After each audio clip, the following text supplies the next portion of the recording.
लाखो शेतकऱ्यांचे लक्ष लागलेले आहे या कर्जमाफीकडे। अतिवृष्टी निर्माण झाल्यामुळे शेती पिकांचे अतोनात प्रकारचे नुकसान झाले, उत्पन्नातही घट झाली।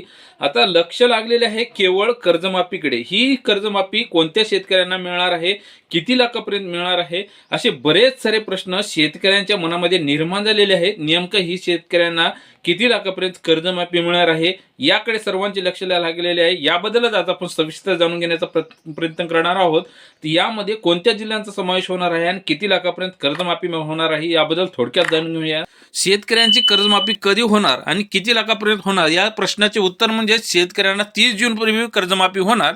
आता रकमेची मर्यादा राहणार नाही, सर्वांच्या सातबारा कोरा होणार, कोरा कोरा कोरा होणार, अशा पद्धतीची एक बातमी समोर आलेली आहे। आणि किती जिल्ह्यातील किती लाखापर्यंत शेतकरी हे कर्ज थकीत आहेत याबद्दल थोडक्यात आज आपण माहिती पाहणार आहोत। यापूर्वी राज्यातील शेतकऱ्यांना सरकारने 2017 मध्ये 1.5 लाखापर्यंत तर 2019 मध्ये 2 लाखापर्यंत शेतकऱ्यांना कर्जमाफी दिली होती।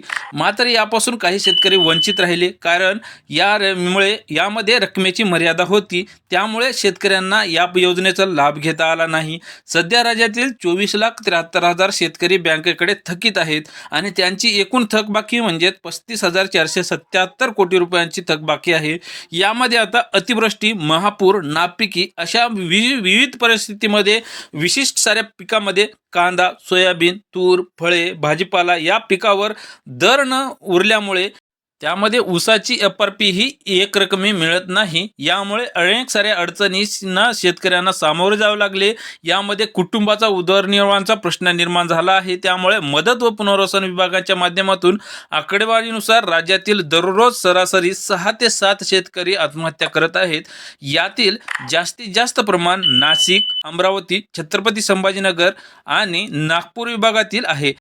या पार्श्वभूमीवर राज्य सरकारने शेतकऱ्यांना नियमित कर्ज भरण्यास प्रोत्साहन देण्यासह वारंवार त्यांना नियमित कर्जांच्या थकबाकी वाढण्यासाठी विविध कारणे शोधण्यासाठी एक समिती स्थापन करण्यात आलेली आहे। ती समिती म्हणजे 10 सदस्यीय समिती एप्रिलपर्यंत अहवाल तयार करून सरकारला सादर करणार आहे। यानंतर संपूर्ण कर्जमाफीची घोषणा होणार।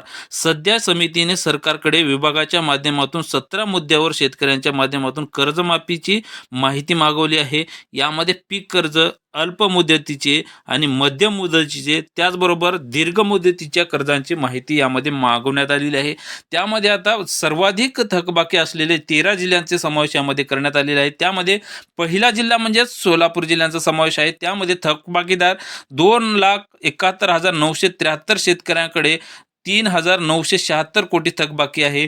जालना जिल्ह्यातील 1,72,648 शेतकऱ्यांकडे 1,992 कोटी इतकी थकबाकी आहे। बुलढाणा जिल्ह्यातील 1,67,273 शेतकऱ्यांकडे 1,0471 कोटी थकबाकी आहे।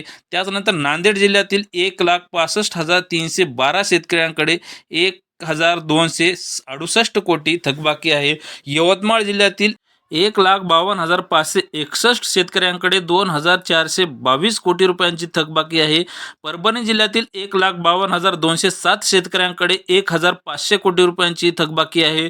बीड जिल्ह्यातील 1,19,188 शेतकऱ्यांकडे 1,464 कोटी रुपयांची थकबाकी आहे। अमरावती जिल्ह्यातील 1,17,402 शेतकऱ्यांकडे 1,360 कोटी रुपयांची थकबाकी आहे। छत्रपती संभाजीनगर जिल्ह्यातील 1,04,529 शेतकऱ्यांकडे 1,600 कोटी रुपयांची थकबाकी आहे। वर्धा जिल्ह्यातील 93,532 शेतकऱ्यांकडे 983 कोटी रुपयांची बाकी आहे। त्यानंतर नाशिक जिल्ह्यातील 81,797 शेतकऱ्यांकडे साधारणली 2,829 कोटी रुपयांची थकबाकी आहे। त्यामध्ये आता शेवटचा जिल्हा म्हणजे धाराशिव जिल्ह्यातील 52,716 शेतकऱ्यांकडे 1,093 कोटी रुपयांची थकबाकी आहे। हे आहे सर्वाधिक शेतकऱ्याकडे झालेली थकबाकी, म्हणजे सर्वाधिक थकबाकी असणारे शेतकरी। या जिल्ह्यांचा 13 जिल्ह्यांची माहिती समोर आलेली आहे। त्यामध्ये आता साधारणली 24,73,000 शेतकऱ्यांकडे जवळपास 35,477 कोटी रुपयांची थकबाकी आहे। आतापर्यंत आलेल्या माहितीनुसार शेतकऱ्यांच्या थकबाकींची सद्यस्थिती पाहिली तर आपल्या महाराष्ट्रामधील एकूण शेतकरी पाहिले तर 1,33,44,200 शेतकरी थकीत आहेत। यामध्ये आता यासाठी लागणारी रक्कम म्हणजेच 2,78,265 कोटी रक्कम लागणार आहे। यामध्ये आता तसं पाहिलं तर 1,33,44,209 शेतकऱ्यापैकी थकबाकीदार शेतकरी म्हणजेच 24,73,566 शेतकरी थकीत आहेत.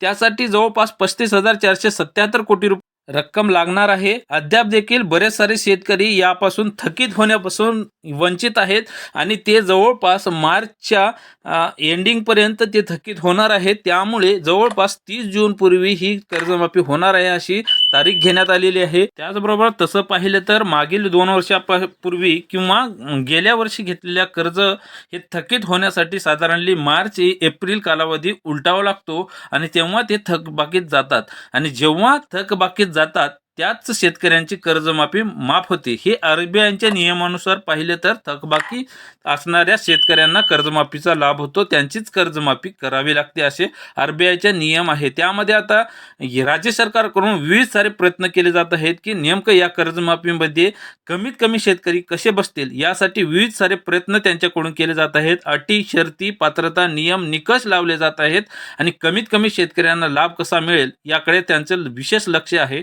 यामुळे ती समिती गठीत करण्यात आलेली आहे आणि त्यांचा अहवाल घेण्यात येणार.